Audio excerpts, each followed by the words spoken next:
رسول اللہ صلی اللہ علیہ وسلم فرمایا کرتے تھے، میری آنکھوں کی لذت، میری آنکھوں کی ٹھنڈک اگر کسی چیز میں رکھ دی گئی ہے تو وہ نماز۔ نہ دنیا کے مال و متاع میں میری آنکھوں کی ٹھنڈک ہے، نہ بڑی بڑی گاڑیوں میں آنکھوں کی ٹھنڈک ہے، نہ دنیا کی بڑی بڑی بلڈنگوں میں آنکھوں کی ٹھنڈک ہے، نہ عورتوں میں ہے، نہ کھانے پینے میں ہے، کسی بھی چیز میں نہیں ہے، اولاد میں بھی نہیں ہے۔ اگر میری آنکھوں کی ٹھنڈک اگر ہے تو وہ کس میں ہے؟ وہ نماز میں۔ کیا وجہ ہے؟ نماز پڑھتے تھے تو ان کی آنکھیں ٹھنڈی ہو جاتی تھی۔ ہم نماز پڑھتے ہیں جیسے نماز سے پہلے تھے ویسے ہی نماز کے بعد ہیں۔ اس کا مطلب یہ ہے کہ مسئلہ ہماری نماز میں ہے، نماز کو ادا کرنے کا جو طریقہ کار ہے اس کو ہم صحیح طرح فالو نہیں کر پا رہے، جس کی وجہ سے سارے مسائل آ رہے ہیں۔ رسول اللہ صلی اللہ علیہ وسلم کے پاس حضرت جبرائیل تشریف لائے، اور یہ حدیث جبرائیل بڑی مشہور ہے، صحیح بخاری اور صحیح مسلم کے اندر تفصیل کے ساتھ یہ واقعہ موجود ہے۔ اس واقعے کے آخر میں حضرت جبرائیل نے رسول اللہ صلی اللہ علیہ وسلم سے یہ سوال کیا تھا، مجھے یہ بتائیں کہ احسان کسے کہتے ہیں؟ تو اللہ کے رسول صلی اللہ علیہ وسلم جو اپنی طرف سے کوئی بات نہیں کہتے تھے، وہ وہی بات کہتے تھے جو اللہ کی مرضی سے ادا ہوتی تھی۔ انہوں نے اپنی زبان مبارک سے جملہ کہا تھا، احسان اسے کہتے ہیں کہ تم اللہ کی ویسے عبادت کرو، اس انداز سے عبادت کرو جیسے تم اللہ کو اپنے سامنے دیکھ رہے ہو۔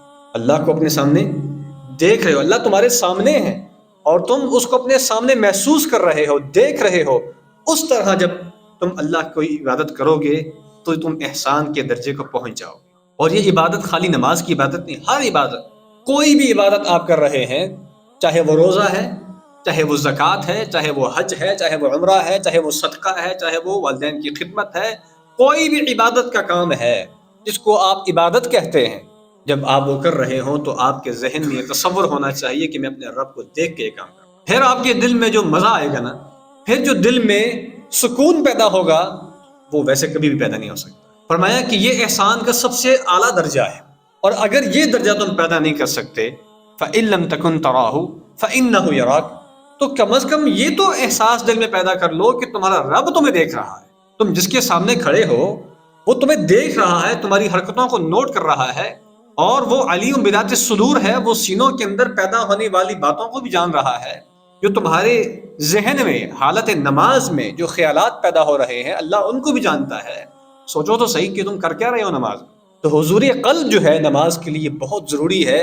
اگر ہم نماز سے سکون حاصل کرنا چاہتے ہیں، نماز سے اگر ہم اپنے دل کو لذت پہنچانا چاہتے ہیں، آنکھوں کو ٹھنڈک پہنچانا چاہتے ہیں، تو ضروری ہے کہ نماز میں ہمارا دل بھی حاضر ہو، دل و دماغ کے ساتھ اللہ کے سامنے کھڑے ہو جائے۔